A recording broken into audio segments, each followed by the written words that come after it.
달빛 아래 사연 한수 채널 구독자 여러분, 오늘도 시청해주셔서 감사합니다. 행복하고 즐거운 시간 되시길 바라며 오늘의 사연 시작하겠습니다. 포항 해병대 제1사단 해안. 새벽 4시였습니다. 아직 동이 트지 않은 하늘 아래 파도가 방파제를 두드리고 있었죠. 차가운 바닷바람이 모래사장을 훑고 지나갈 때마다 대원들의 숨소리가 하얗게 피어올랐습니다. 특수수색대 야간 훈련의 마지막 구간이었습니다. 대원 12명이 머리 위로 IBS 고무보트를 들고 모래사장을 달리고 있었죠. 보트의 무게가 어깨뼈를 짓눌렀지만 아무도 속도를 늦추지 않았습니다. 그럴 수가 없었습니다. 해병대 특수수색대에서 속도를 늦추는 것은 동료를 버리는 것과 같은 의미였으니까요. 교관 황기철 상사의 목소리가 어둠을 갈랐습니다. 해병은 12개의 목이 동시에 터졌습니다. 귀신 잡는 해병입니다. 필승. 파도 소리보다 더 크게, 바람 소리보다 더 단단하게. 그 외침은 새벽 해안을 가득 울렸습니다. 대열의 중앙에서 보트를 받치고 있던 서지아는 이를 악물었습니다. 오른쪽 어깨가 열흘 전 산악훈련에서 살짝 빈 채로 아직 완전히 낫지 않은 상태였습니다. 이 정도 통증은 수색대에서 통증 축에도 들지 않는다는 걸 서지안 스스로도 잘 알고 있었죠. 붉은 명찰이 달린 전투복은 땀과 바닷물에 완전히 젖어 몸에 달라붙었습니다. 그래도 서지안의 눈빛은 처음과 조금도 달라지지 않았습니다. 새벽 어둠 속에서도 그 눈은 흔들림 없이 정면을 향하고 있었습니다. 해병대 특수수색대 중사 서지안. 29. 입대 8년 차. 체력 검정. 전 항목 최우수. 수중 침투 훈련 최단 기록 보유자. 사격평가 3년 연속 특급. 이 모든 기록이 그녀의 것이었습니다. 그리고 이 부대에서 서지안이 가장 자주 듣는 말이 있었습니다. 서지안, 넌 사람이야? 기계야? 서지안은 그 말이 싫지 않았습니다. 감정 없이 움직이는 기계처럼 보인다는 게 오히려 칭찬처럼 느껴졌으니까요. 전장에서 흔들리지 않는다는 뜻이었습니다. 수색대원에게 그것보다 더 좋은 평가는 없었습니다. 황기철 교관이 집합을 해제한 건 새벽 5시 40분이었습니다. 오늘 야외 훈련 마친다. 외출 허가 인원은 오후 2시까지 복귀. 서지안에게 외출은 그다지 특별한 시간이 아니었습니다. 부대 밖 세상이 훈련장보다 특별히 편안하다는 느낌이 없었죠. 하지만 오늘은 달랐습니다. 사흘 뒤에 상견례가 잡혀 있었습니다. 남자친구 한도혁의 어머니를 처음 만나는 자리였습니다. 그 생각이 머릿속을 스칠 때마다 포탄이 날아오는 훈련장보다 더 긴장이 됐습니다. 서지아는 그 긴장을 떨치려는 듯 운동화 끈을 단단히 조여 묶고 부대를 나섰습니다. 오후 1시 무렵 서지아는 포항 항구 근처 골목길을 걷고 있었습니다. 전투화 대신 운동화를 신었지만 걸음걸이는 여전히 군인이었습니다. 체중을 고르게 실은 발걸음, 주변을 자동으로 훑는 시선, 골목 입구마다 순간적으로 멈추는 습관. 8년이 몸에 새긴 것들은 군복을 벗는다고 사라지지 않았습니다. 하늘이 갑자기 어두워졌습니다. 빗방울이 하나, 둘 아스팔트에 떨어지더니 순식간에 폭우가 쏟아졌습니다. 서지아는 좁은 처마 밑으로 몸을 피하며 하늘을 올려다봤습니다. 비구름이 낮게 깔려 있었습니다. 이 비가 쉽게 그칠 것 같지 않았죠. 빗소리가 순식간에 골목 전체를 채웠습니다. 바로 그때였습니다. 골목 저쪽 끝에서 고함 소리가 터졌습니다. 이 건물 팔라고 했잖아. 몇 번을 말해야 알아들어? 서지안의 귀가 정확하게 방향을 잡았습니다. 위협적인 남성의 목소리, 복수, 단단한 신발 밑창이 바닥을 구르는 소리. 서지아는 처마 밑을 벗어나 소리가 들려오는 방향으로 걸음을 옮겼습니다. 특별히 용감해서가 아니었습니다. 몸이 먼저 움직이는 것, 그게 훈련이 만들어 놓은 반응이었습니다. 골목 안쪽에는 작은 국밥집이 있었습니다. 낡고 바랜 간판에 연옥국밥이라는 글자가 적혀 있었습니다. 오래된 간판이었지만 빗속에서도 또렷하게 읽혔습니다. 그 앞에 중년의 여성이 서 있었습니다. 체구는 작고 단단했으며 비에 젖어도 등이 꼿꼿했습니다. 그 앞에 점퍼 차림의 남자 셋이 반원을 그리듯 막아서고 있었습니다. 구상필이라고 나중에 알게 된 남자가 앞에 서서 목소리를 높이고 있었죠. 눈빛이 거칠었습니다. 이런 일이 처음이 아닌 사람의 눈빛이었습니다. 마지막으로 묻는 거야. 팔 거야 말 거야? 여성은 조용히 말했습니다. 못 팔아요. 대답은 짧았지만 목소리는 흔들리지 않았습니다. 두려운 기색이 없었습니다. 오히려 남자들 쪽이 그 단호함에 잠깐 멈칫할 정도였습니다. 구상필의 눈에 짜증이 올라왔습니다. 그는 손을 뻗어 여성의 어깨를 거칠게 밀쳤습니다. 예고도 없는 갑작스러운 힘이었습니다. 여성의 몸이 중심을 잃고 도로 쪽으로 기울었습니다. 발이 미끄러졌습니다. 빗물에 젖은 아스팔트 위였습니다. 그 순간 서지안의 귀에 굉음이 들어왔습니다. 오토바이 한 대가 빗속을 가르며 엄청난 속도로 골목 안을 향해 돌진하고 있었습니다. 운전자는 빗줄기에 시야를 빼앗긴 것이 분명했습니다. 속도를 줄이지 않았습니다. 줄일 수 있는 거리가 남아있지 않았습니다. 서지안의 머릿속이 순간적으로 계산을 마쳤습니다. 오토바이의 속도, 여성까지의 거리, 충돌 예상 지점. 계산이 끝나기도 전에 몸이 먼저 반응했습니다. 위험합니다. 서지아는 그대로 뛰어들었습니다. 빗속을 가르며 단 2발자국. 여성의 몸을 2팔로 단단히 감싸 안으며 옆으로 굴렀습니다. 빗물에 젖은 아스팔트가 팔꿈치와 무릎을 사정없이 긁었습니다.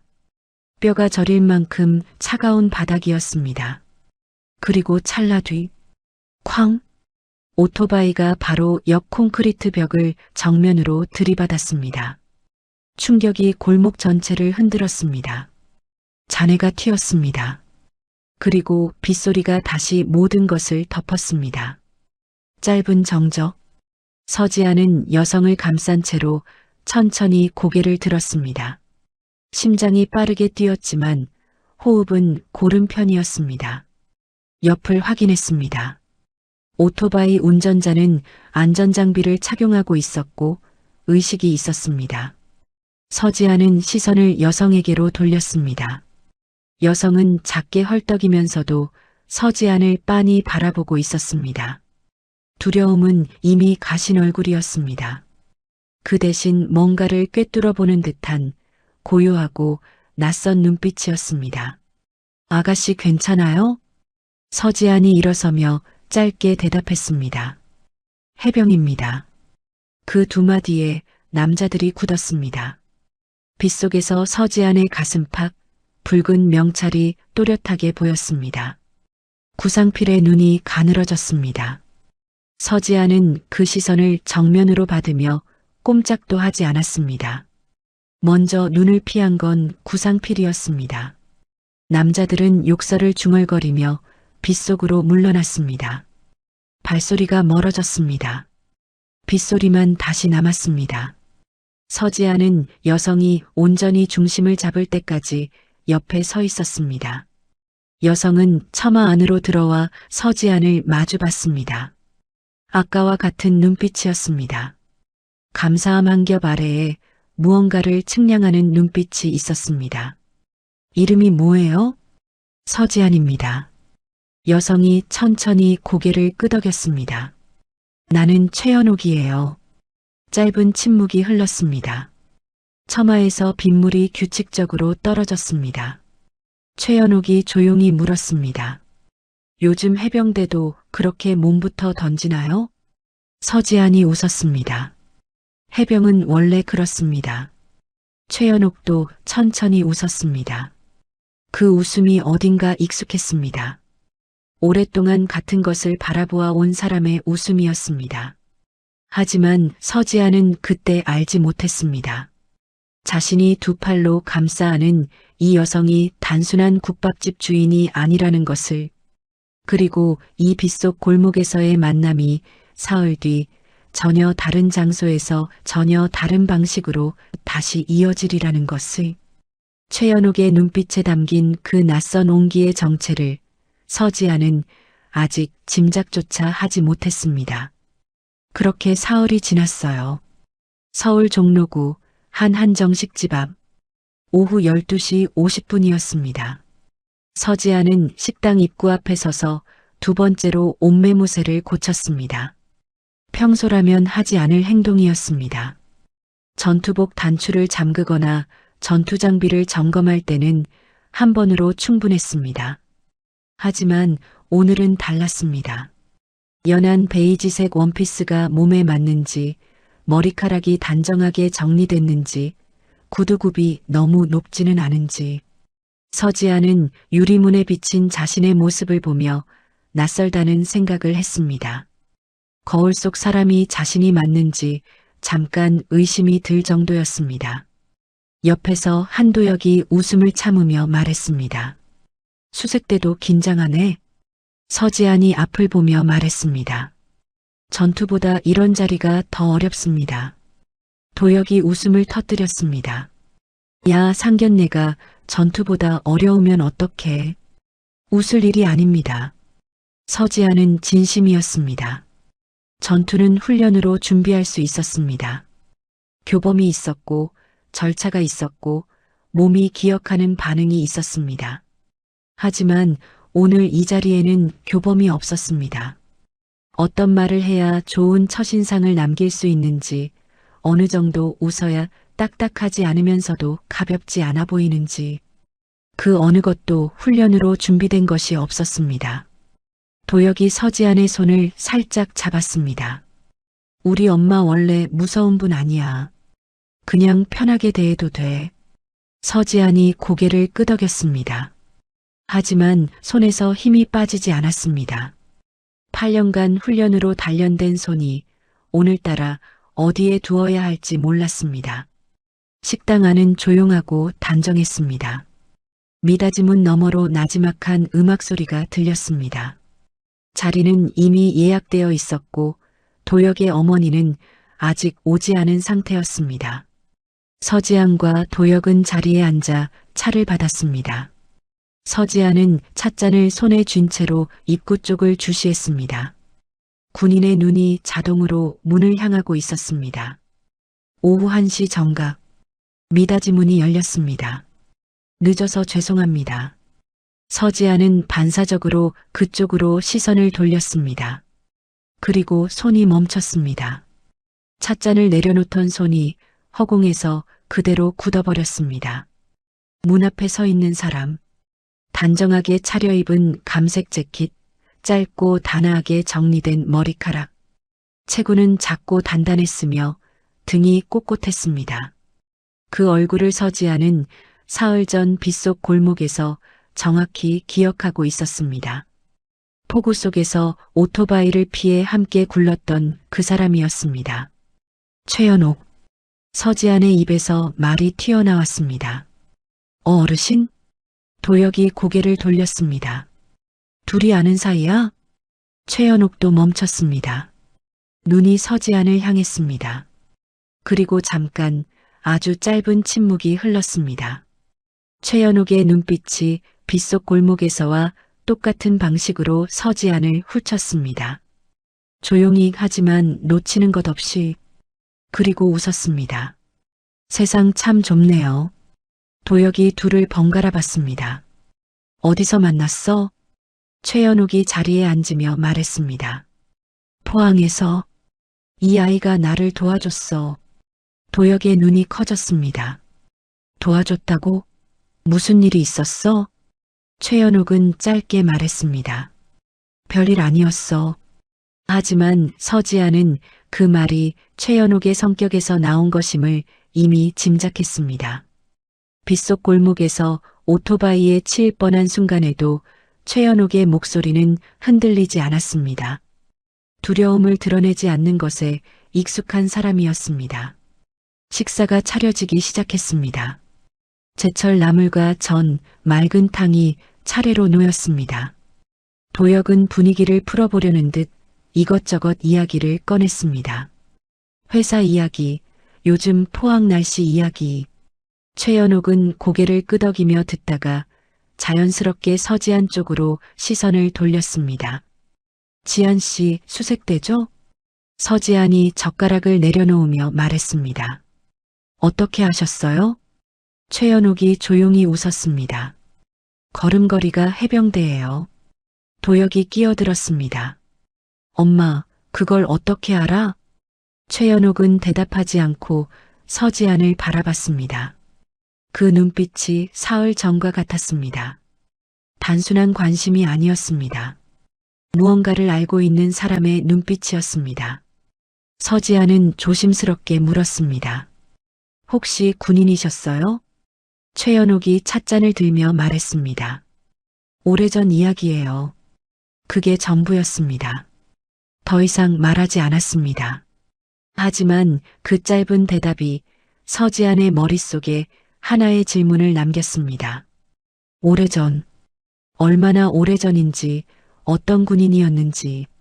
최연옥의 눈빛에는 단순히 군 복무를 마친 사람의 것이 아닌 다른 종류의 무게가 담겨 있었습니다. 서지아는 그 무게가 어디서 오는 것인지 아직 알지 못했습니다. 식사는 조용하고 단정하게 이어졌습니다. 도혁이 분위기를 이끌었고 최연옥은 적당히 웃으며 대화에 응했습니다. 겉으로는 평범한 상견례처럼 보였습니다. 하지만 서지아는 내내 느꼈습니다. 최연옥의 시선이 자주 그리고 오래 자신에게 머문다는 것을. 식사가 거의 끝날 무렵 최연옥이 물을 한 모금 마시고 말했습니다. 지안 씨, 네. 포항 골목에서 그랬듯이 그렇게 몸부터 뛰어드는 거 무섭지 않아요? 서지아는 잠시 생각했습니다. 무서웠느냐고. 사실 그 순간을 돌이켜보면 무섭다는 감정이 개입할 틈이 없었습니다. 머릿속이 계산을 마치기 전에 몸이 먼저 움직였으니까요. 하지만 그 대답을 그대로 하면 너무 차갑게 들릴 것 같았습니다. 서지안이 천천히 말했습니다. 무서운 게 먼저가 아니라 움직이는 게 먼저였습니다. 최연옥이 잠시 서지안을 바라봤습니다. 그리고 고개를 끄덕였습니다. 아주 천천히 무언가를 확인하듯이. 그렇죠. 그 짧은 대답에 담긴 것이 무엇인지 서지아는 아직 알 수 없었습니다. 하지만 분명한 것은 최연옥이 그 대답에서 뭔가를 찾아냈다는 사실이었습니다. 처음 만났을 때부터 이 자리까지 최연옥은 무언가를 천천히 확인해 나가고 있었습니다. 서지아는 그 느낌이 불편하지 않았습니다. 오히려 같은 눈빛을 가진 사람을 만났을 때의 낯설고 편안한 감각이 있었습니다. 상견례가 끝날 무렵 최연옥은 먼저 자리에서 일어섰습니다. 도혁이 배웅을 하겠다고 했지만 최연옥은 손을 저었습니다. 됐어. 둘이 있어. 그리고 서지안을 마지막으로 한 번 봤습니다. 다음에 또 봐요, 지안 씨. 그 말이 인사치레처럼 들리지 않았습니다. 반드시 다시 보게 될 거라는 말처럼 들렸습니다. 서지아는 자리에서 일어나 허리를 숙였습니다. 네, 어르신. 조심히 들어가십시오. 최연옥이 걸어 나갔습니다. 등이 처음부터 끝까지 꼿꼿했습니다. 유리문 너머로 사라질 때까지. 도혁이 서지안을 봤습니다. 어때? 우리 엄마. 서지안은 최연옥이 사라진 문 쪽을 바라보며 말했습니다. 보통 분이 아니시네요. 도혁이 웃었습니다. 뭐, 평범한 동네 아줌마야. 서지아는 고개를 저었습니다. 평범한 동네 아줌마는 상대방의 걸음걸이를 보고 수색대인지 알아채지 않았습니다. 그리고 무서웠느냐는 질문에 그렇죠 한마디로 모든 것을 이해하는 눈빛을 보내지 않았습니다. 하지만 서지아는 아직 몰랐습니다. 자신이 그 눈빛의 정체를 알게 되는 건 생각보다 훨씬 빠른 시간 안의 일이라는 것을. 상견례로부터 일주일이 지났습니다. 서지아는 포항부대로 복귀한 뒤에도 최연옥의 눈빛이 머릿속에 남아 있었습니다. 훈련 중에도 취침 전에도 불현듯 그 눈빛이 떠올랐습니다. 보통 분이 아니라는 느낌, 단순히 직감이 아니었습니다. 서지아는 8년간 수많은 사람을 봐왔습니다. 교관, 선임, 동기, 후임. 그 속에서 자연스럽게 생긴 감각이 있었습니다. 훈련된 사람과 그렇지 않은 사람을 구분하는 감각. 최연옥에게서는 분명히 전자의 기운이 났습니다. 걸음걸이만이 아니었습니다. 시선이 움직이는 방식, 상대방의 말을 듣는 자세, 긴장한 상황에서도 흔들리지 않는 호흡, 그 모든 것이 오랜 시간 몸에 새겨진 것들이었습니다. 도혁에게 물어볼까 생각했습니다.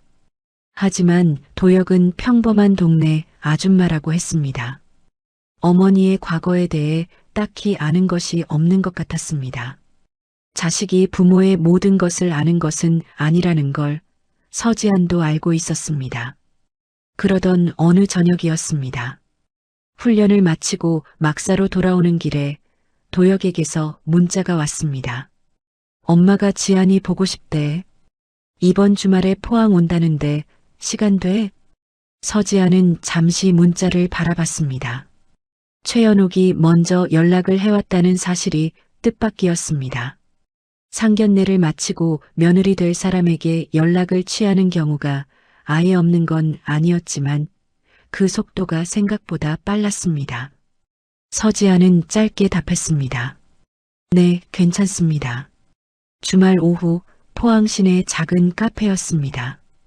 최연옥은 서지안보다 먼저 와 있었습니다. 창가 자리에 앉아 바깥을 내다보고 있었는데 서지안이 들어서자 곧바로 시선을 돌렸습니다. 역시 눈이 빨랐습니다. 왔어요? 네, 어르신. 오래 기다리셨어요? 아니요. 나도 방금 왔어요. 두 사람은 커피를 시켰습니다. 최연옥은 아메리카노였습니다. 서지안도 같은 것을 시켰습니다. 그게 왜인지 어색하지 않았습니다. 최연옥이 먼저 말을 꺼냈습니다. 지안 씨, 수색대 들어온 지 얼마나 됐어요? 3년 됐습니다. 입대는 8년 전이고요. 최연옥이 고개를 끄덕였습니다. 수중 침투 훈련은요? 서지안이 살짝 눈을 좁혔습니다. 하고 있습니다. 야간 해상 침투는? 그것도요. 최연옥이 커피잔을 감싸주며 말했습니다. IBS 훈련 아직도 모래사장에서 해요? 그 질문에 서지안의 손이 멈췄습니다. IBS? 상견례 날 도혁이 어리둥절해하며 어떻게 아냐고 물었던 그 단어였습니다. 일반인이 알기 어려운 내용이었습니다. 아는 사람이 있다면 직접 경험한 사람이었습니다. 서지안이 조심스럽게 물었습니다. 어르신, 혹시 직접 하셨어요? 최연옥이 잠시 창밖을 봤습니다. 늦가을 포항의 하늘이 낮게 깔려 있었습니다. 그리고 천천히 말했습니다. 했죠. 수색대요? 최연옥이 서지안을 바라봤습니다. 특수수색대 교관이었습니다. 서지안은 말을 잃었습니다. 머릿속에서 여러 가지 것들이 빠르게 재배열됐습니다. 처음 골목에서의 눈빛, 걸음걸이를 보고 수색대임을 알아챈 것, IBS를 자연스럽게 언급한 것, 무서웠냐는 질문에 담겨있던 이해의 무게. 모든 조각이 한 번에 맞춰졌습니다. 언제 계셨어요? 30년 전이에요. 지금이랑 많이 달랐죠. 여군 교관이 그때도 있었나요? 최연옥이 작게 웃었습니다. 없었어요. 내가 첫 번째였습니다. 서지아는 그 말의 무게를 가늠했습니다. 30년 전 여군이 특수수색대 교관으로 서는 것이 지금도 흔한 일이 아닌데 그 시절에는 어땠겠습니까? 얼마나 많은 것을 증명해야 했을지, 얼마나 많은 것을 버텨야 했을지. 서지아는 잠시 말을 잇지 못했습니다. 최연옥이 말을 이었습니다. 처음엔 아무도 안 믿어줬어요. 여자가 그 훈련을 버티겠냐고. 그래서 더 했습니다. 남자 대원들보다 더 빨리 뛰고, 더 오래 버티고, 더 먼저 일어났죠. 그 말투는 담담했습니다. 자랑이 아니었습니다. 그냥 그랬다는 사실의 진술이었습니다. 서지안이 말했습니다. 저도 비슷했습니다. 최연옥이 서지안을 바라봤습니다. 알아요. 두 단어였지만 그 안에 많은 것이 담겨 있었습니다. 서지아는 그 눈빛에서 처음으로 온기를 느꼈습니다. 인정받는다는 느낌, 설명하지 않아도 된다는 느낌. 수색대 생활을 하면서 사실 서지안이 민간인 앞에서 가장 힘든 것은 설명이었습니다. 왜 그렇게까지 하냐는 질문, 여자가 왜 그런 데 있냐는 시선. 하지만 최연옥은 그런 질문을 하지 않았습니다. 커피가 식어갔습니다. 두 사람은 한동안 말없이 앉아 있었습니다. 그 침묵이 불편하지 않았습니다. 같은 곳을 바라본 사람들 사이의 침묵이었습니다. 최연옥이 먼저 입을 열었습니다. 지안 씨, 네. 도혁이 잘 부탁해요. 서지안이 고개를 숙였습니다. 제가 더 잘 부탁드려야죠. 최연옥이 웃었습니다. 처음 보는 웃음이었습니다. 상견례 때도 골목에서도 보지 못한 웃음이었습니다. 힘을 뺀 진짜 웃음이었습니다. 도혁이 아빠는 일찍 떠났어요. 그래서 도혁이는 강한 사람 옆에 있어야 한다고 생각했는데 최연옥이 커피잔을 내려놓으며 덧붙였습니다. 이 정도면 충분히 강하네요. 서지아는 그 말에 무어라 대답해야 할지 몰랐습니다. 고맙습니다. 라고 하기엔 너무 짧은 것 같았고 다른 말을 얹기엔 오히려 그 무게를 망칠 것 같았습니다. 그래서 서지아는 그냥 고개를 숙였습니다. 최연옥이 자리에서 일어서며 말했습니다. 다음에 또 봐요. 네, 어르신. 최연옥이 카페를 나갔습니다. 서지아는 유리창 너머로 최연옥의 뒷모습을 바라봤습니다. 꼿꼿한 등, 고른 걸음. 30년 전 모래사장을 달렸던 사람의 몸이었습니다. 서지아는 식어버린 커피를 한 모금 마셨습니다. 그리고 생각했습니다. 이 사람이 자신의 어머니가 된다는 것이 어떤 의미인지 부담이 아니었습니다. 오히려 반대였습니다. 같은 훈련장을 밟았던 사람, 같은 무게를 짊어졌던 사람. 서지아는 그것이 이상하게도 든든했습니다. 하지만 서지아는 아직 몰랐습니다. 최연옥의 과거가 단순히 해병대 교관으로 끝나는 이야기가 아니라는 것을, 그리고 그 과거의 한가운데에 서지안이 누구보다 잘 아는 이름 하나가 있다는 것을.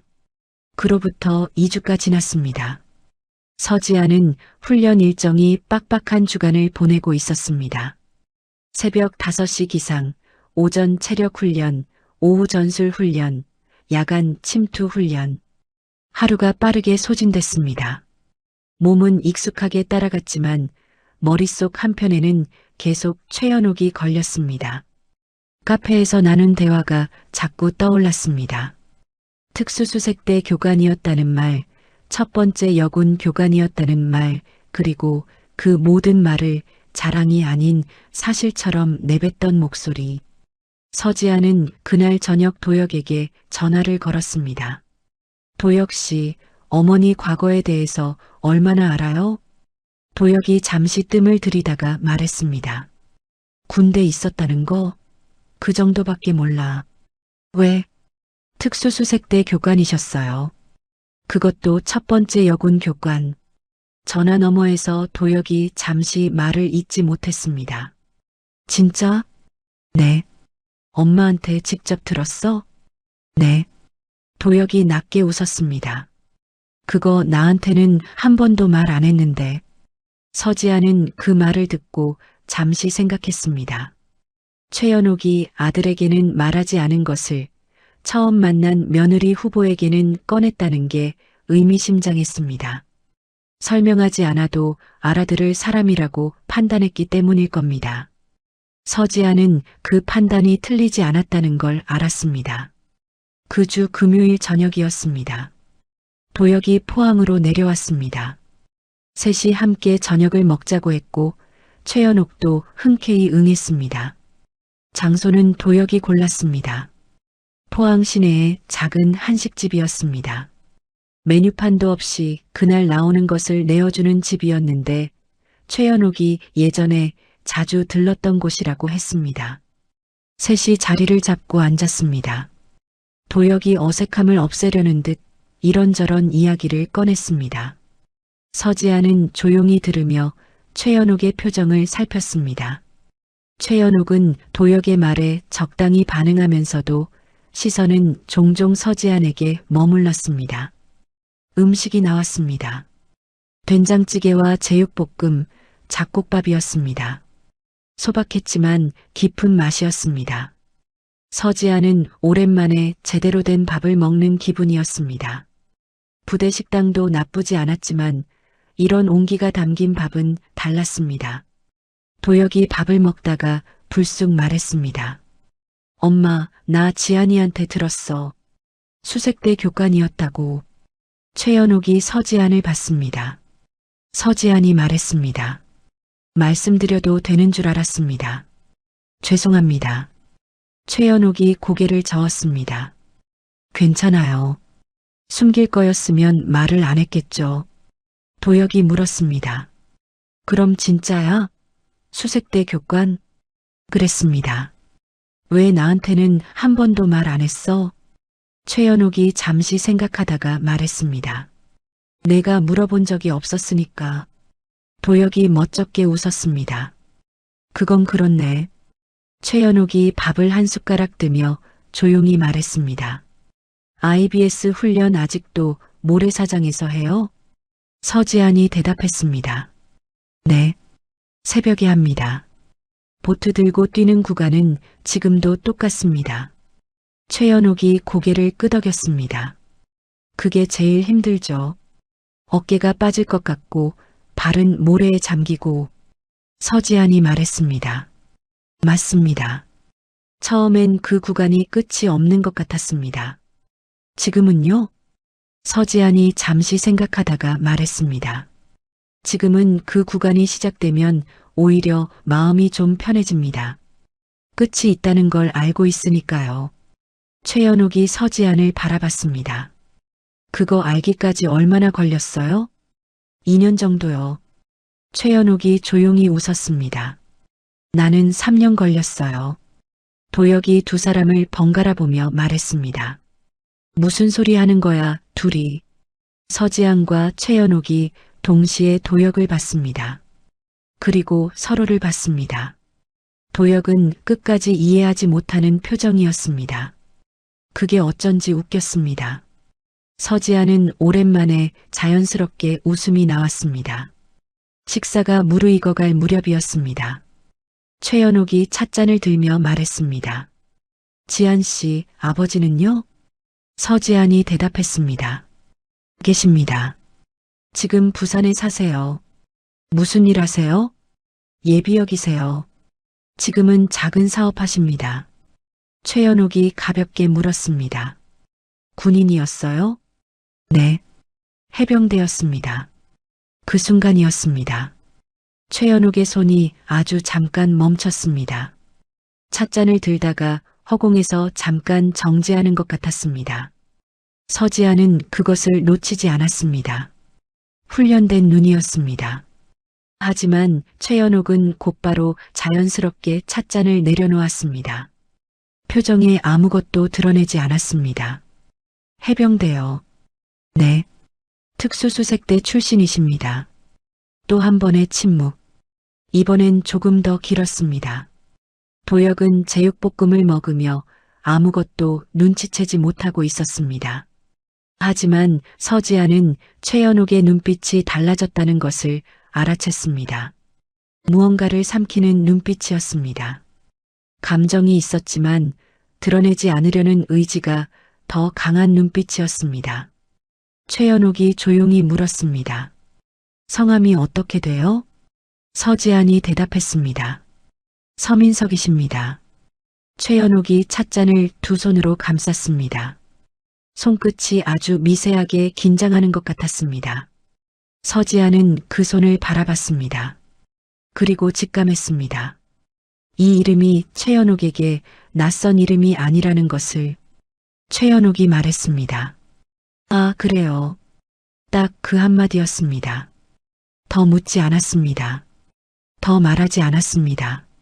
하지만 그 세 글자 안에 담긴 것이 그냥 아, 그래요가 아니라는 것을 서지아는 느꼈습니다. 도혁이 눈치 없이 끼어들었습니다. 지안이 아버지도 해병대야? 그럼 둘이 통하는 게 있겠네, 엄마랑. 최연옥이 웃었습니다. 그렇겠죠. 하지만 그 웃음이 어딘가 달랐습니다. 입꼬리는 올라가 있었지만 눈은 웃고 있지 않았습니다.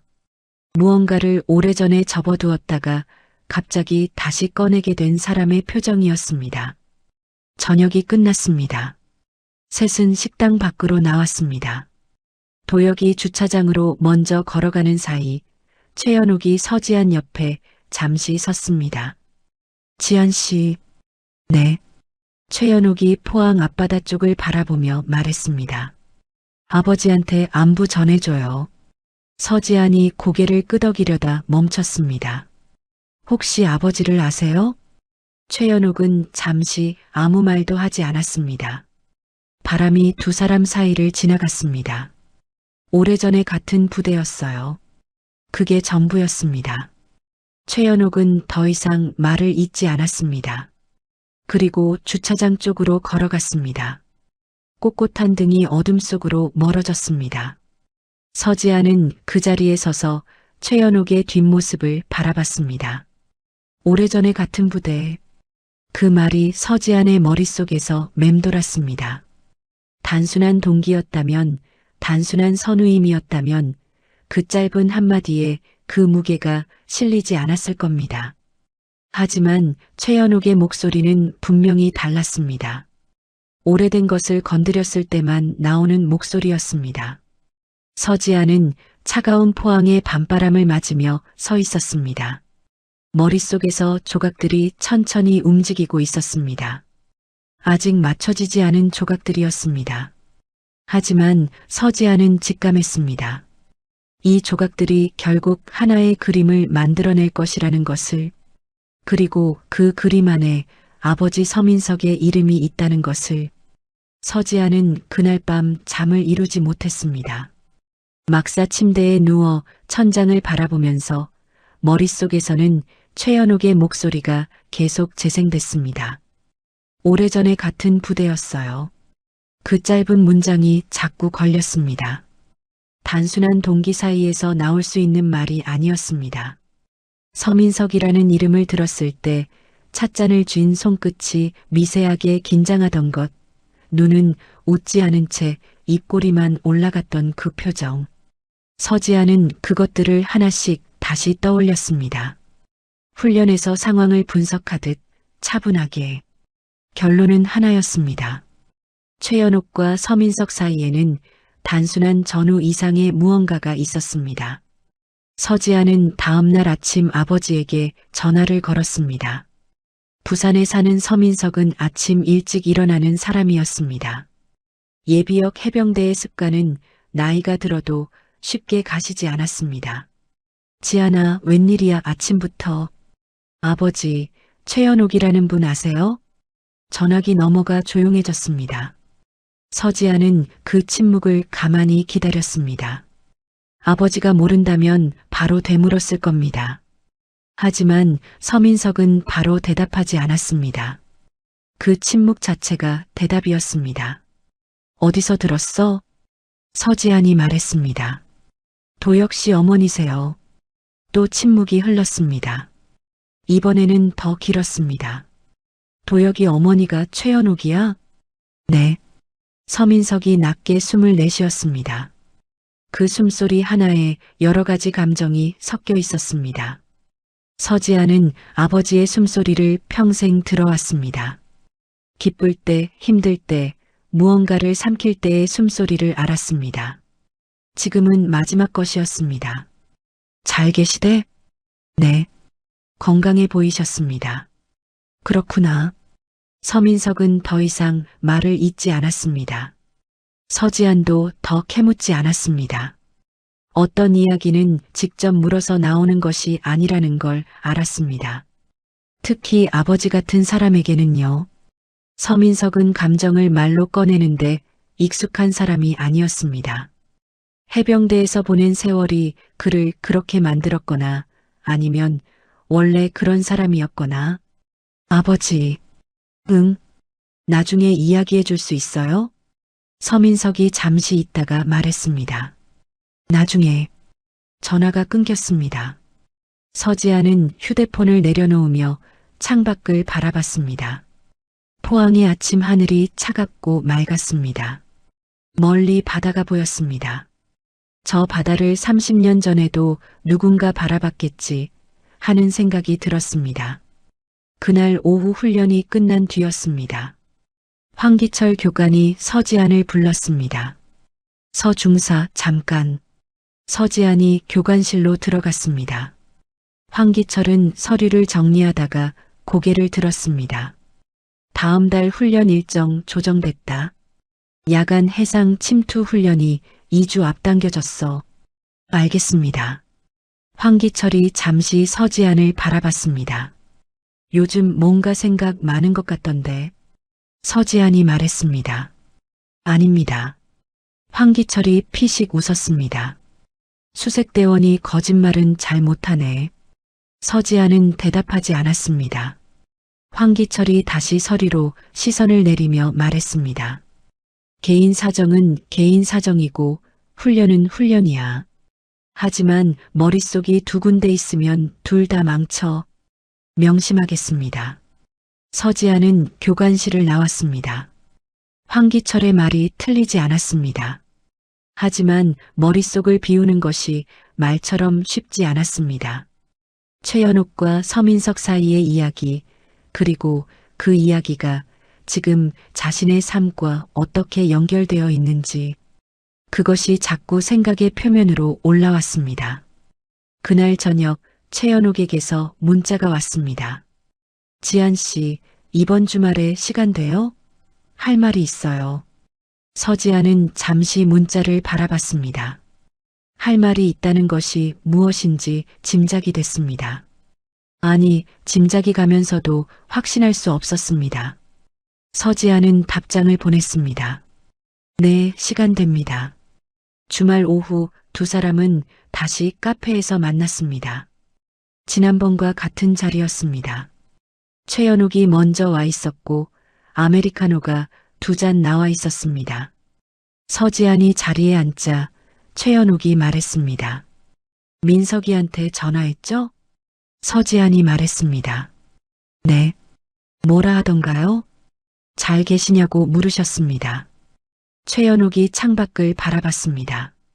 포항의 늦가을 햇살이 낮고 길게 깔려 있었습니다. 그 사람다운 말이네요. 서지아는 조용히 물었습니다. 두 분이 어떤 사이셨어요? 최연옥이 커피잔을 감싸 주었습니다. 잠시 말이 없었습니다. 서지아는 기다렸습니다. 재촉하지 않았습니다. 이런 이야기는 꺼내는 사람의 속도에 맞춰야 한다는 것을 알았으니까요. 최연옥이 천천히 말했습니다. 같은 기수였어요. 수색대 교관 과정을 같이 밟았습니다. 민석이가 나보다 2달 먼저 교관이 됐고 나는 2달 뒤에 첫 번째 여군 교관이 됐죠. 가까운 사이였나요? 최연옥이 잠시 있다가 말했습니다. 좋아했어요. 서지아는 그 말을 조용히 받아들였습니다. 예상했던 말이었지만 실제로 듣는 것은 달랐습니다. 최연옥의 목소리에 오래된 것을 꺼낼 때만 나오는 어떤 질감이 있었습니다. 민석이도 그랬어요. 그때 우리 둘 다 알고 있었습니다. 그런데 왜? 최연옥이 서지안을 봤습니다. 민석이 집에서 결혼이 정해져 있었어요. 오래전부터. 민석이도 어쩔 수 없었고 나도 알고 있었습니다. 그래서 아무 말도 못했습니다. 민석이도 나도. 서지아는 아버지의 젊은 시절을 상상했습니다. 지금의 서민석은 말이 없고 단단한 사람이었습니다. 하지만 30년 전에는 어떤 사람이었을까요? 무언가를 삼키며 묵묵히 걸어가던 청년. 그 청년의 모습이 희미하게 그려졌습니다. 최연옥이 말을 이었습니다. 그 뒤로 각자의 길을 갔어요. 민석이는 전역 후 결혼했고 나는 몇 년 더 군에 있다가 나왔습니다. 도혁이 아버지 만나서 결혼했고 도혁이 낳고 그러다 도혁이 아버지가 일찍 떠났죠. 목소리가 흔들리지 않았습니다. 하지만 서지아는 알았습니다. 흔들리지 않는 것이 감정이 없어서가 아니라는 것을. 오랫동안 단단하게 눌러온 사람의 목소리였습니다. 30년이 지났는데 민석이 딸이 내 아들 앞에 나타났어요. 최연옥이 서지안을 바라봤습니다. 그것도 수색대로. 서지안은 말을 잇지 못했습니다. 이 상황이 얼마나 기묘한 것인지 새삼스럽게 실감이 됐습니다. 30년 전 포항 해안의 모래사장에서 나란히 뛰었을 두 사람. 서로에게 말하지 못한 채로 각자의 길을 걸었던 두 사람. 그 사람들의 자식들이 서로의 짝이 되어 나타났습니다. 최연옥이 조용히 말했습니다. 처음 골목에서 봤을 때 걸음걸이가 낯이 익었어요. 민석이랑 똑같은 걸음이었거든요. 서지안의 가슴이 먹먹해졌습니다. 상견례 날 이름 들었을 때 설마 했는데 최연옥이 커피를 한 모금 마셨습니다.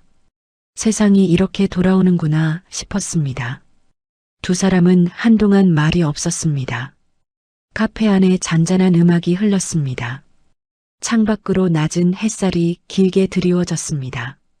서지안이 먼저 입을 열었습니다. 아버지한테 말씀드려도 될까요? 최연옥이 잠시 생각하다가 말했습니다. 그건 지안 씨가 결정해요. 그리고 덧붙였습니다. 단 결혼식 날 보게 되면 그때는 내가 먼저 말할게요. 서지아는 고개를 끄덕였습니다. 결혼식 날. 아직 날짜도 잡히지 않은 그날이 갑자기 아주 구체적인 무게를 가지고 다가왔습니다. 그 자리에서 30년 만에 마주하게 될 두 사람. 서지아는 그 장면을 상상하며 가슴 한편이 조여드는 것을 느꼈습니다. 슬픔인지 따뜻함인지 알 수 없는 감정이었어요. 최연옥과의 대화가 끝나고 사흘이 지났습니다. 서지아는 그 사흘 동안 아버지에게 전화를 걸지 않았습니다. 걸어야 한다는 것을 알면서도 무슨 말부터 꺼내야 할지 몰랐습니다. 최연옥이 들려준 이야기는 서지안의 머릿속에서 계속 다른 모습으로 펼쳐졌습니다. 30년 전 포항 해안의 모래사장. 나란히 달렸을 두 사람. 서로에게 하지 못한 말을 가슴에 묻고 각자의 길을 걸어간 두 사람. 그 이야기가 지금 자신의 삶 한가운데로 걸어 들어와 있었습니다. 서지아는 아버지를 생각했습니다. 서민석은 말이 없는 사람이었습니다. 어릴 때부터 그랬습니다. 밥상 앞에서도 명절에도 서지안이 해병대에 지원하겠다고 했을 때도 길게 말하는 법이 없었습니다. 하지만 서지아는 알았습니다. 말이 없다는 것이 감정이 없다는 뜻이 아니라는 것을. 서민석은 오히려 감정이 깊은 사람이었습니다. 다만 그것을 꺼내는 방식을 몰랐거나 혹은 꺼내지 않는 것이 습관이 된 사람이었습니다. 최연옥의 이름을 들었을 때 전화기 너머에서 흘렀던 그 침묵. 잘 계시냐는 짧은 한마디. 서지아는 그 속에 30년이 담겨 있다는 것을 이제 알았습니다. 사흘째 되는 날 저녁, 서지아는 결국 전화기를 들었습니다. 서민석이 받았습니다. 지아나, 아버지, 시간 있으세요? 있어. 왜? 서지아는 잠시 숨을 골랐습니다. 최연옥 어르신이 이야기해 주셨습니다. 두 분 사이에 있었던 것들. 전화기 너머가 조용해졌습니다. 이번 침묵은 지난번보다 더 길었습니다. 서지아는 기다렸습니다. 아버지의 침묵을 끊어본 적이 없었습니다. 언제나 아버지가 먼저 말을 꺼낼 때까지 기다렸습니다. 서민석이 낮게 말했습니다. 많이 얘기하시던? 충분히요. 또 침묵이 흘렀습니다. 그랬구나. 서지안이 조심스럽게 말했습니다. 아버지, 결혼식 날 보시게 될 것 같아요. 어르신이 그때 직접 말씀하시겠다고 했습니다. 서민석이 한숨을 내쉬었습니다. 짧고 낮은 숨이었습니다. 알았어. 괜찮으세요? 서민석이 잠시 있다가 말했습니다. 괜찮다. 그리고 덧붙였습니다. 연옥이가 잘 살았으면 됐어. 서지아는 그 말을 듣고 잠시 말을 잇지 못했습니다. 잘 살았으면 됐어. 30년 만에 꺼낸 말이 그것이었습니다. 원망도 아니고 그리움을 드러내는 것도 아니고 상대방이 잘 살았기를 바란다는 것. 서지아는 그것이 아버지다운 방식이라는 것을 알았습니다. 그리고 그 말 한마디에 담긴 것이 얼마나 많은지도 알았습니다. 전화를 끊고 서지아는 한동안 막사 창밖을 바라봤습니다. 포항의 밤바다가 멀리 어둠 속에서 반짝였습니다. 저 바다를 두 사람도 바라봤겠지 하는 생각이 또 들었습니다. 그로부터 일주일 뒤였습니다. 구상필이 다시 나타났습니다. 서지안이 외출을 나온 날 오후 포항 시내를 걷다가 연옥 국밥집 앞을 지나쳤습니다. 발길이 자연스럽게 멈췄습니다. 특별한 이유가 있었던 건 아니었습니다. 그냥 한번 들어가 보고 싶었습니다. 최연옥이 오랫동안 지켜온 곳이 어떤 곳인지. 가게 안은 작고 오래됐지만 깔끔했습니다. 나무 테이블 4개, 벽에 걸린 오래된 사진 몇 장. 국물 냄새가 깊었습니다. 최연옥이 혼자 주방에서 일하고 있었습니다. 서지안이 들어서자 최연옥이 고개를 들었습니다. 왔어요? 지나다가 들렀습니다. 앉아요. 서지안은 창가 자리에 앉았습니다. 최연옥이 국밥 한 그릇을 내왔습니다. 먹어요. 오늘 거 막 됐어요. 서지안이 숟가락을 들었습니다. 국물 한 모금. 깊고 진한 맛이었습니다. 오래 끓인 맛이었습니다. 맛있습니다. 최연옥이 맞은편에 앉으며 말했습니다. 민석이한테 전화했죠? 서지안이 고개를 끄덕였습니다. 뭐라 하던가요? 잘 사셨으면 됐다고 하셨습니다. 최연옥이 잠시 말이 없었습니다. 그리고 조용히 웃었습니다. 슬픔과 따뜻함이 섞인 웃음이었습니다. 그 사람답네요. 두 사람이 조용히 앉아 있는데 가게 문이 거칠게 열렸습니다. 구상필이었습니다. 이번에는 혼자가 아니었습니다. 2명을 더 데려왔습니다. 지난번보다 더 단단하게 마음을 먹은 얼굴이었습니다. 아직도 안 팔 거야? 최연옥이 자리에서 천천히 일어섰습니다. 서두르지 않았습니다. 숟가락을 내려놓는 서지안의 손도 침착했습니다. 구상필이 서지안을 보고 눈을 가늘게 떴습니다. 또 너야? 서지안이 말했습니다. 또 왔네요. 구상필이 비웃었습니다. 지난번엔 운 좋았던 거야. 오늘은 그냥 꺼져. 서지안은 대답하지 않았습니다. 대신 최연옥을 봤습니다. 최연옥은 이미 자신의 위치를 잡고 서 있었습니다. 가게 안의 공간을 정확하게 파악하고 있었습니다. 출입구, 테이블 간격, 세 남자의 위치. 서지아는 그 눈빛을 보고 직감했습니다. 최연옥은 지금 전술적으로 생각하고 있었습니다. 교관 출신이었습니다. 구상필이 앞으로 나서며 테이블을 손바닥으로 쳤습니다. 이 건물 다음 주까지 비워. 못 비우면 우리가 비워줄 테니까. 최연옥이 말했습니다. 해병은 명예를 더럽히는 사람을 용서하지 않습니다. 구상필이 어이없다는 듯 웃었습니다. 뭐? 최연옥이 다시 말했습니다. 이번에는 더 낮고 단단한 목소리로 해병은 명예를 더럽히는 사람을 용서하지 않아요. 구상필이 옆 남자에게 눈짓했습니다. 남자가 앞으로 나서려는 순간이었습니다. 서지안이 먼저 움직였습니다. 그녀는 너무나 빠르고 정확했어요. 특수수색대에서 몸에 새겨진 반응이었습니다. 남자의 팔을 잡아 비틀고 등 뒤로 꺾었습니다. 남자가 비명을 질렀습니다. 서지아는 그 상태로 조용히 말했습니다. 움직이면 더 아픕니다. 구상필이 굳었습니다. 그리고 나머지 한 명이 뒤에서 서지안 쪽으로 움직이려 했습니다. 그때 최연옥이 움직였습니다. 작은 체구였지만 동작이 군더더기 없었습니다. 30년이 지났어도 몸이 기억하는 것은 기억하고 있었습니다. 남자의 중심을 무너뜨리고 팔을 제압하는데 3초도 걸리지 않았습니다. 남자가 테이블을 붙잡으며 중심을 잃었습니다. 가게 안이 조용해졌습니다. 구상필만 남았습니다.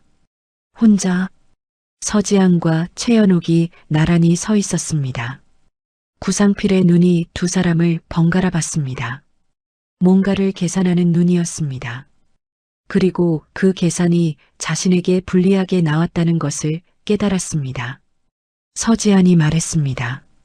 다음에 또 오시면 경찰 부르기 전에 저희가 먼저 응대합니다. 최연옥이 덧붙였습니다. 귀신 잡는 해병 둘이 여기 있으니까요. 구상필이 이를 갈았습니다. 하지만 몸이 움직이지 않았습니다. 결국 남자들을 데리고 가게 밖으로 물러났습니다. 발소리가 멀어졌습니다. 가게 안에 다시 국물 냄새만 남았습니다. 서지안이 최연옥을 봤습니다. 최연옥은 흐트러진 앞치마를 정리하며 말했습니다. 국밥 식었겠네요. 서지안이 자리에 앉으며 말했습니다.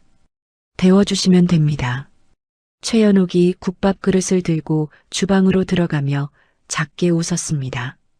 서지안도 웃었습니다. 조금 전 일이 꿈처럼 느껴질 만큼 최연옥의 태도는 담담했습니다. 서지안은 가게 안을 둘러봤습니다. 벽에 걸린 사진들이 눈에 들어왔습니다. 오래된 사진 하나에 젊은 시절에 최연옥이 있었습니다. 전투복을 입고 있었습니다.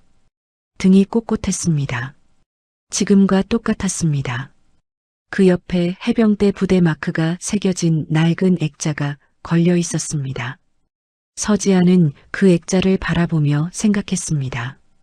이 가게를 지키는 것이 단순히 건물 한 채를 지키는 일이 아니라는 것을. 이 안에 최연옥의 30년이 담겨 있었습니다. 젊은 날의 기억, 해병대의 시간, 그리고 말하지 못한 것들까지. 그걸 구상필 같은 사람이 함부로 건드릴 수 없었습니다. 데워진 국밥이 다시 나왔어요. 서지아는 숟가락을 들었습니다. 국물이 여전히 깊고 진했습니다. 구상필이 물러난 뒤 서지아는 한동안 그 일을 잊고 지냈어요. 훈련 일정이 다시 빡빡하게 돌아왔고 야간 해상 침투 훈련이 앞당겨진 탓에 외출도 줄었습니다. 새벽 바다에 몸을 던지고 모래사장을 달리고 전술 교범을 들여다보는 하루가 반복됐습니다. 몸은 지쳤지만 머리는 오히려 맑아지는 시간이었습니다. 훈련이 그런 것이었습니다. 너무 힘들어서 다른 생각이 끼어들 틈이 없어지는 것. 어떤 의미에서는 그게 훈련의 진짜 효과였습니다. 하지만 결혼 준비는 멈추지 않았습니다. 도혁이 날짜를 잡자고 했고 서지안도 동의했습니다. 봄이 좋겠다고 했습니다. 포항의 봄은 바람이 차가우면서도 햇살이 맑았습니다. 서지아는 어릴 때부터 봄을 좋아했습니다. 아버지 서민석이 봄을 좋아했기 때문이기도 했습니다. 서민석은 봄이 되면 어딘가 조금 부드러워졌습니다. 말수가 여전히 적었지만 봄 저녁이면 마당에 나와 하늘을 올려다보는 시간이 길어졌습니다. 서지아는 그런 아버지 옆에 조용히 앉아 있는 것을 좋아했습니다. 결혼식 날짜가 4월 둘째 주 토요일로 정해졌습니다. 서지안이 서민석에게 날짜를 알렸습니다. 4월 12일입니다, 아버지. 알았어. 포항에서 하기로 했어요. 잠시 침묵이 흘렀습니다. 포항? 서민석이 그 단어를 낮게 되뇌었습니다. 서지아는 아버지가 포항이라는 단어에서 무엇을 떠올리는지 알 것 같았습니다. 30년 전의 해안, 모래사장, 그리고 그곳에서 나란히 달렸던 사람. 괜찮으세요? 괜찮다. 서민석의 대답은 언제나 짧았지만 이번 괜찮다는 조금 달랐습니다. 힘을 줘서 말하는 것 같았습니다. 스스로에게 다짐하는 것 같기도 했습니다. 결혼식이 한 달 앞으로 다가온 어느 날이었습니다. 서지안이 외출을 나와 연옥국밥집에 들렀을 때 최연옥이 주방에서 뭔가를 열심히 쓰고 있었습니다. 서지안이 들어서자 최연옥이 노트를 덮었습니다. 왔어요? 네. 뭐 쓰고 계셨어요? 최연옥이 잠시 있다가 말했습니다. 편지요. 서지안이 자리에 앉으며 물었습니다. 누구한테요?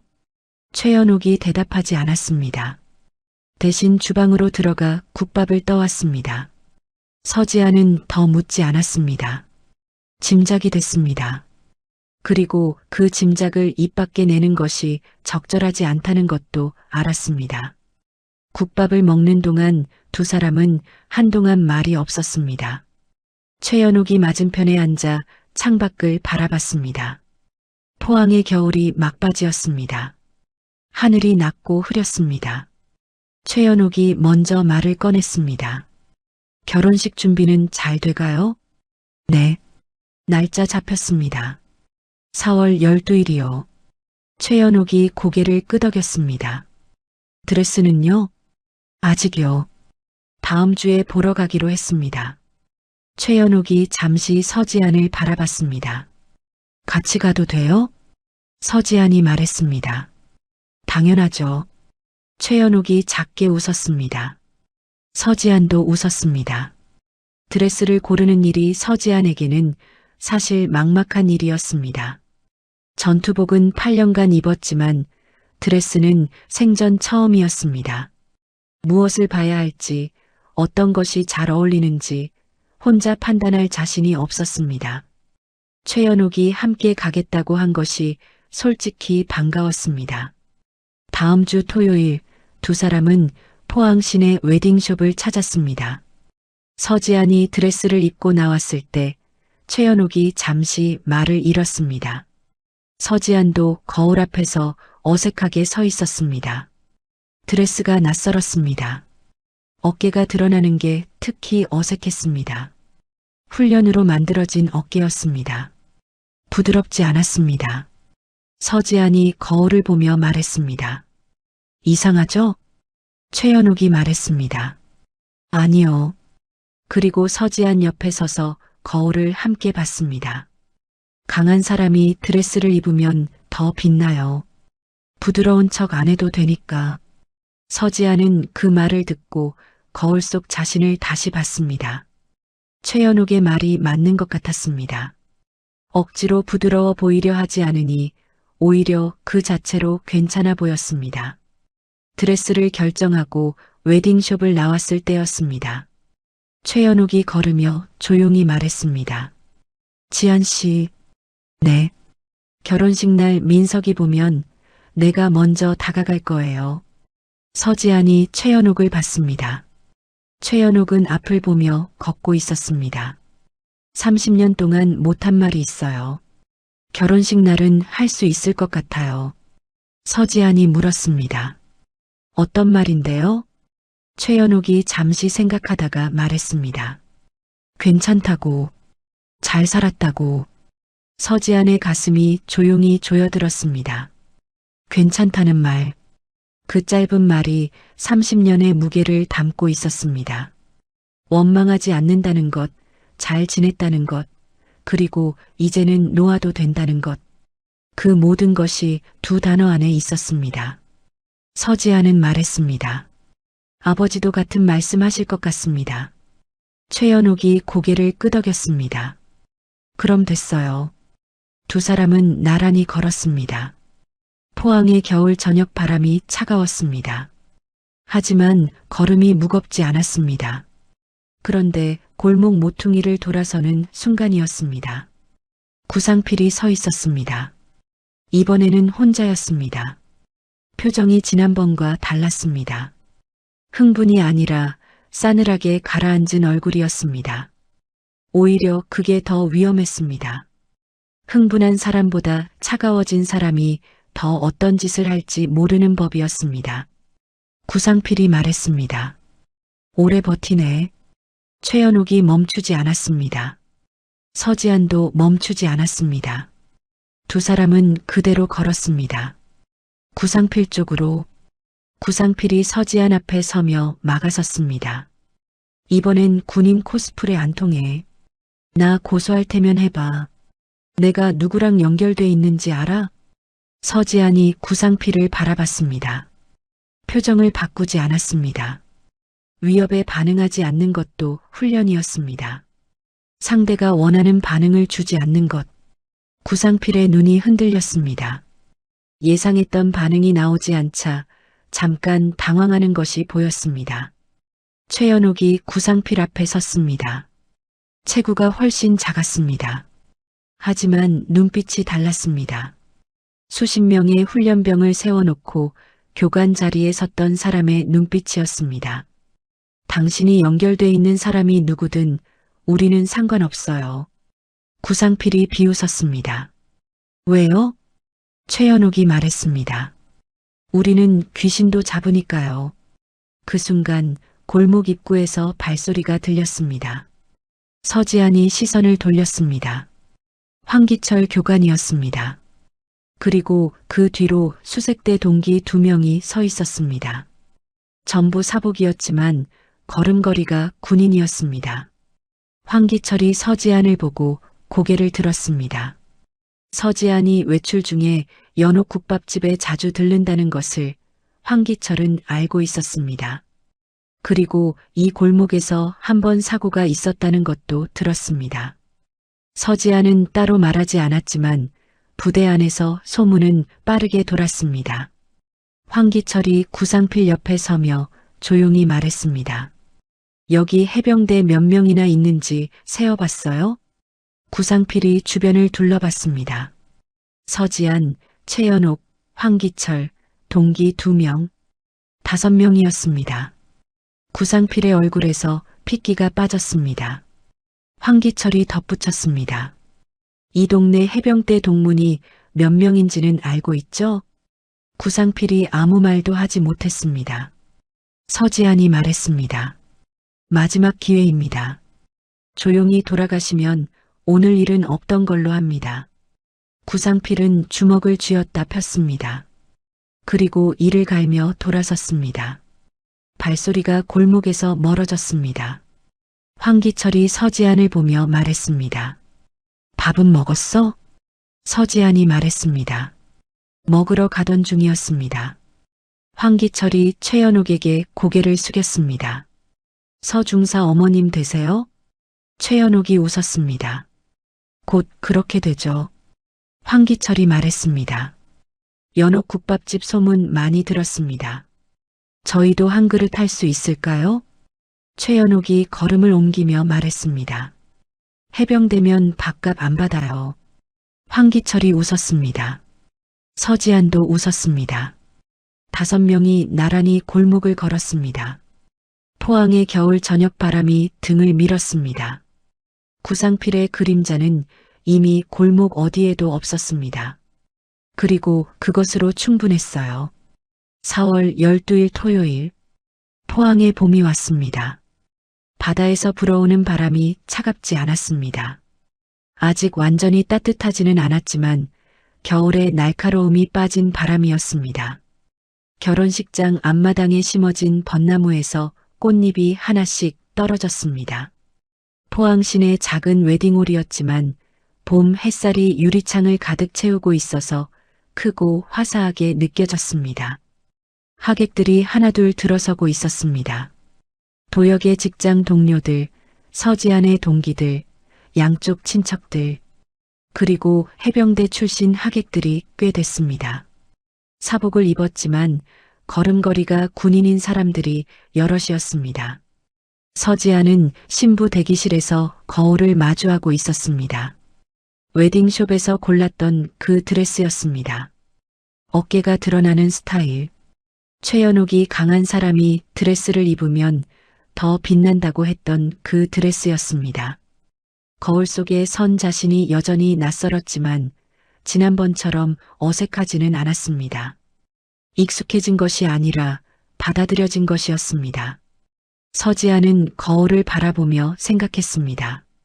오늘 이 자리에서 무언가가 완성된다는 것을 단순히 결혼식이 아니었습니다. 오랫동안 흩어져 있던 것들이 하나로 모이는 날이었습니다. 최연옥이 대기실 문을 열고 들어왔습니다. 감색 재킷 차림이었습니다. 상견례 날과 같은 색이었습니다. 머리카락은 단아하게 올려붙였습니다. 최연옥이 서지안을 보고 잠시 발걸음을 멈췄습니다. 그리고 천천히 걸어와 서지안 옆에 섰습니다. 거울 속에 두 사람이 나란히 서 있었습니다. 최연옥이 말했습니다. 잘 어울려요. 서지안이 말했습니다. 어르신 덕분입니다. 최연옥이 서지안의 어깨 위 작은 주름을 손으로 펴줬습니다. 조심스럽고 정확한 손이었습니다. 그 손길이 따뜻했습니다. 서지아는 거울 속에서 최연옥의 눈을 봤습니다. 오늘의 눈빛은 달랐습니다. 처음 골목에서 봤을 때의 측량하는 눈빛도 아니었고 카페에서 오래된 이야기를 꺼낼 때에 가라앉은 눈빛도 아니었습니다. 무언가를 오래 기다렸다가 마침내 도착한 사람의 눈빛이었습니다. 민석이 왔어요? 서지안이 말했습니다. 아까 연락 왔습니다. 도착했다고요. 최연옥이 고개를 끄덕였습니다. 그리고 잠시 말이 없었습니다. 서지아는 최연옥의 표정을 살폈습니다. 긴장한 것 같지는 않았습니다. 오히려 단단했습니다. 오래전에 결심을 마친 사람의 단단함이었습니다. 최연옥이 말했습니다. 나 먼저 나갈게요.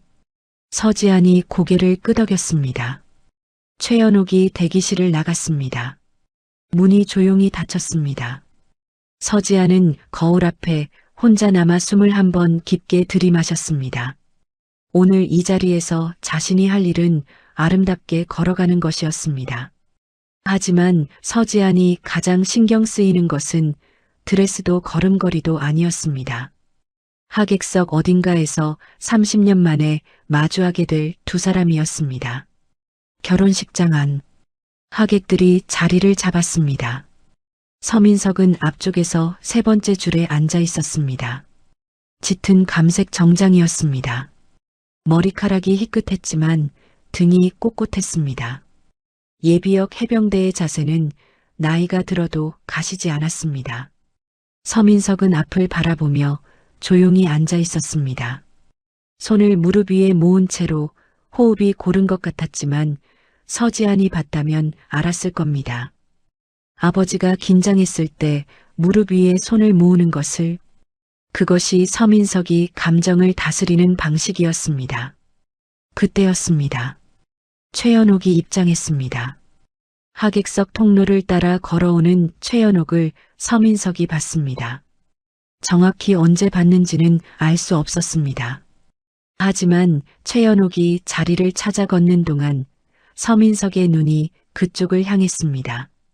그리고 최연옥이 고개를 들었습니다. 두 사람의 눈이 마주쳤습니다. 하객들은 저마다 이야기를 나누고 있었습니다. 아무도 그 순간을 알아채지 못했습니다. 하지만 두 사람 사이의 공기는 달랐습니다. 30년이 한순간에 좁혀지는 느낌이었습니다. 최연옥이 먼저 걸었습니다. 서민석 쪽으로 천천히 하지만 망설임 없이. 서민석은 자리에서 일어섰습니다. 두 사람이 마주 섰습니다. 서민석이 먼저 입을 열었습니다.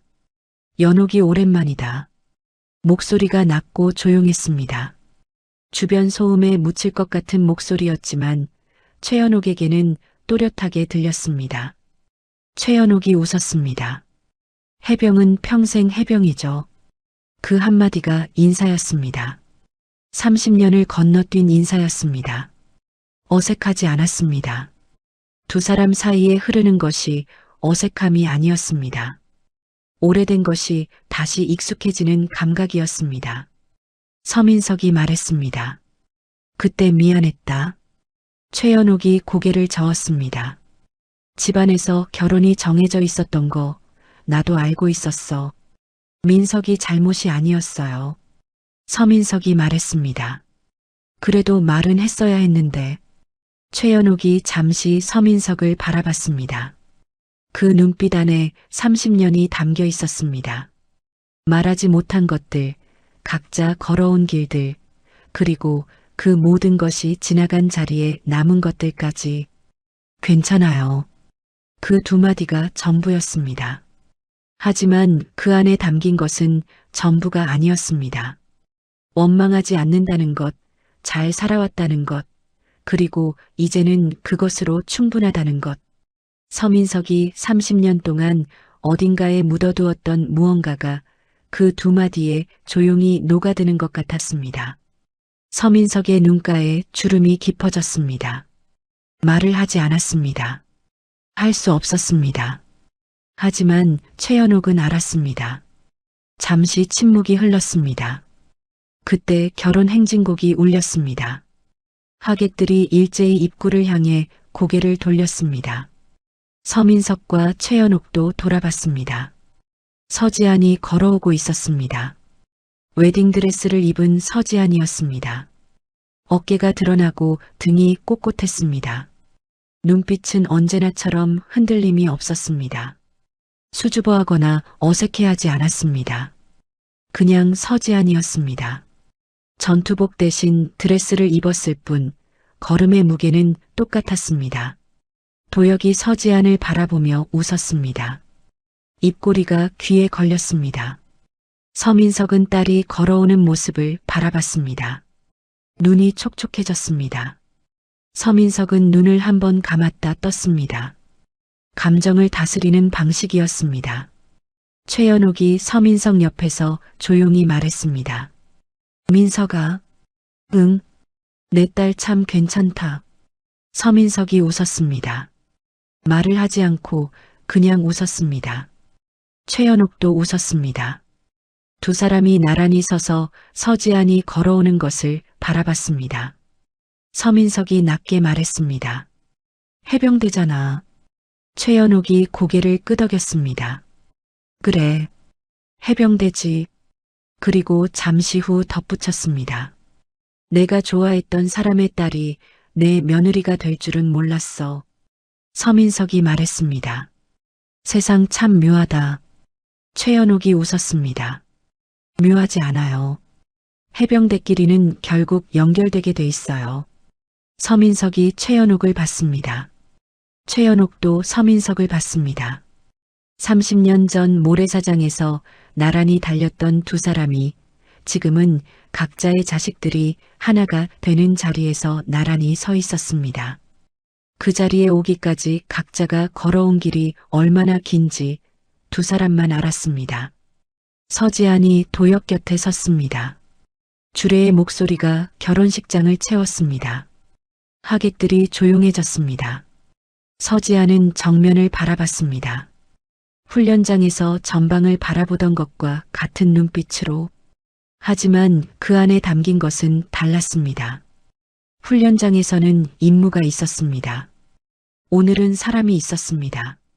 옆에 선 도혁 하객석의 최연옥과 서민석, 그리고 이 자리를 만들어 온 모든 시간들. 서지안은 도역을 바라봤습니다. 도역이 웃었습니다. 서지안도 웃었습니다. 식이 끝날 무렵이었습니다. 하객석 곳곳에서 해병대 출신 하객들이 자리에서 일어섰습니다. 황기철 교관, 수색대 동기들, 그리고 나이 지긋한 예비역들까지 누가 먼저랄 것도 없이 목소리가 모였습니다. 필승, 무적 해병, 결혼식장이 울렸습니다. 하객들이 웃음을 터뜨렸습니다. 서지안도 웃었고 도역도 웃었습니다.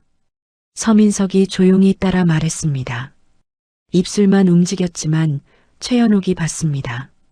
최연옥도 조용히 같은 말을 했습니다. 두 사람의 입술이 같은 말을 만들었습니다.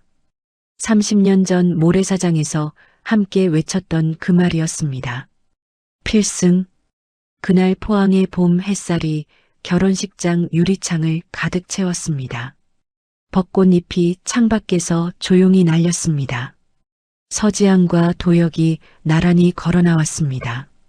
하객들이 박수를 쳤습니다. 서민석과 최연옥이 나란히 서서 그 모습을 바라봤습니다. 말이 없었습니다. 말이 필요하지 않았습니다. 30년 전 포항 해안의 모래사장에서 시작된 인연이 봄날 결혼식장에서 다른 모습으로 완성됐습니다. 전후의 인연이 가족의 인연으로, 말하지 못한 것들이 말하지 않아도 되는 것들로, 그리고 각자 걸어온 긴 길이 결국 같은 자리로, 해병은 평생 해병이었습니다. 그리고 그날 그 말이 증명됐습니다.